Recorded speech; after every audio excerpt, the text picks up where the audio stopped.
اللہ فرماتا ہے کہ ہم نے اس قرآن کو شب قدر میں اتارا ہے،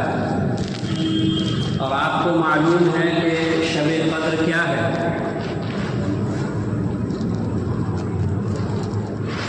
شب قدر 1000 مہینوں سے بہتر ہے۔ اس رات میں فرشتے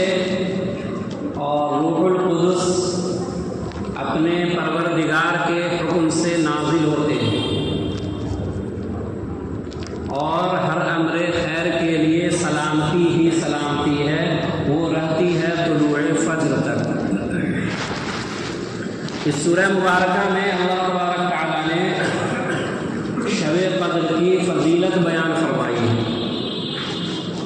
جس طرح اللہ تبارک تعالیٰ نے تمام دنوں میں جمعہ کو فضیلت عطا فرمائی ہے، تمام مہینوں میں رمضان المبارک کو فضیلت عطا فرمائی ہے، تمام شہروں میں مکہ مکرمہ کو فضیلت عطا فرمائی ہے،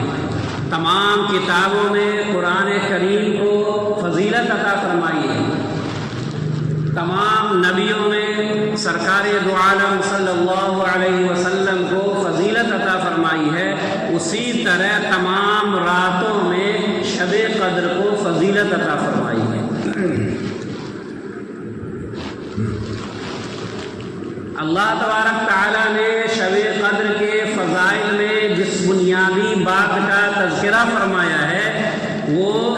شب قدر میں قرآن کریم کا نازل کرنا ہے۔ گویا کہ قرآن ایسی برکت والی کتاب ہے کہ جس کا بھی تعلق قرآن سے ہوا وہ بابرکت ہو گیا۔ آپ کہیں بازار میں جا رہے ہیں، راستے میں آپ کو ایک قیمتی کپڑا ملا، رومال ملا، آپ نے اسے اٹھایا، جھاڑا، کندھے پر رکھ لیا، چل دیے، نہ کوئی اس کا احترام کیا، نہ کوئی اس کی عزت کی، نہ کوئی اس کی عظمت آپ کے دل میں آئی۔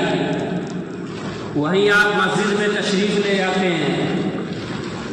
کہیں پر آپ نے دیکھا کہ ایک پرانا سا رسیدہ غلاف پڑا ہوا ہے، جزو دان پڑا ہوا ہے، تو آپ اسے اٹھاتے ہیں، جھاڑتے ہیں، چومتے ہیں، آنکھوں سے لگاتے ہیں، اور عزت اور احترام کے ساتھ اسے اپنی جگہ پر الماری میں رکھ دیتے ہیں۔ کوئی آپ سے پوچھے کہ آپ کو اتنا قیمتی کپڑا، قیمتی رومال آپ کو ملا، آپ نے اس کو صرف جھاڑا، رکھ لیا، نہ کوئی اس کی عزت کی، نہ کوئی اس کا احترام کیا، نہ اسے چوما، نہ آنکھوں سے لگایا، اور اس کپڑے کو آپ نے آنکھوں سے لگایا، چوما، عزت کی، احترام کیا، کیوں؟ تو آپ جواب دیں گے کہ وہ کپڑا جو مجھے بازار سے ملا، اگرچہ وہ قیمتی کپڑا تھا لیکن وہ عام تھا، اور یہ کپڑا اگرچہ قیمتی نہیں ہے مگر اس کی نسبت قرآن سے ہے، اور اس کی نسبت نے مجھے مجبور کیا کہ میں اسے اٹھاؤں، جھاڑوں، اس کی عزت کروں، احترام کروں، آنکھوں سے لگاؤں، چوموں،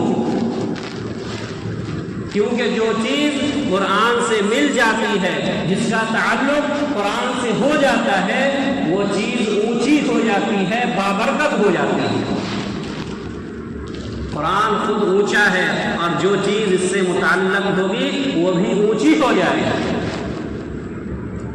جس سینے میں یہ قرآن آیا وہ سینہ سب سے افضل ہو گیا، جس مدینے میں یہ قرآن آیا وہ مدینہ سب سے افضل ہو گیا، جس مہینے میں یہ قرآن آیا وہ مہینہ سب سے افضل ہو گیا، اور جس رات میں، جس شب میں یہ قرآن آیا وہ شبینہ سب سے افضل ہو گیا۔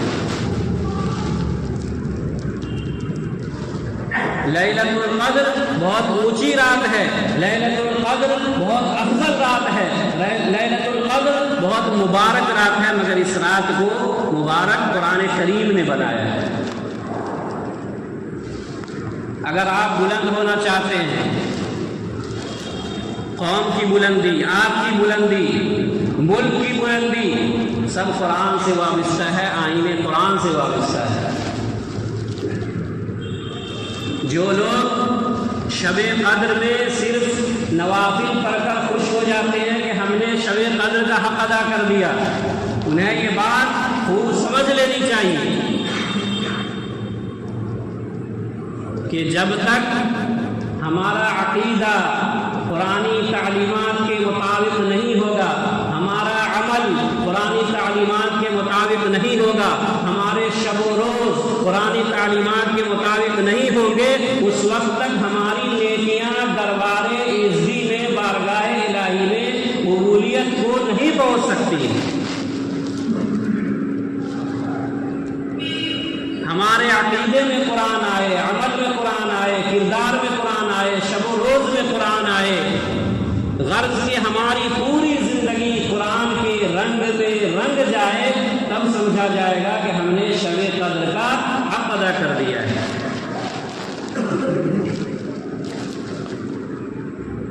اللہ نے فرمایا لیلۃ القدر خیر من الف شہر،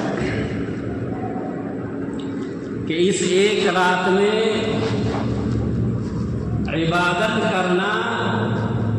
1000 مہینے سے افضل اور برتر ہوگا۔ اگر حساب لگایا جائے تو 1000 مہینے کے 83 سال بنتے ہیں، گویا کہ اس ایک رات میں عبادت کا مقام 83 سال کی عبادت کے برابر ہو جاتا ہے۔ جس طرح اس دور میں مہینوں کا سفر گھنٹوں میں منٹوں میں طے ہو جاتا ہے اور کسی کو تعجب نہیں ہوتا، بلکہ کہتا ہے کہ یہ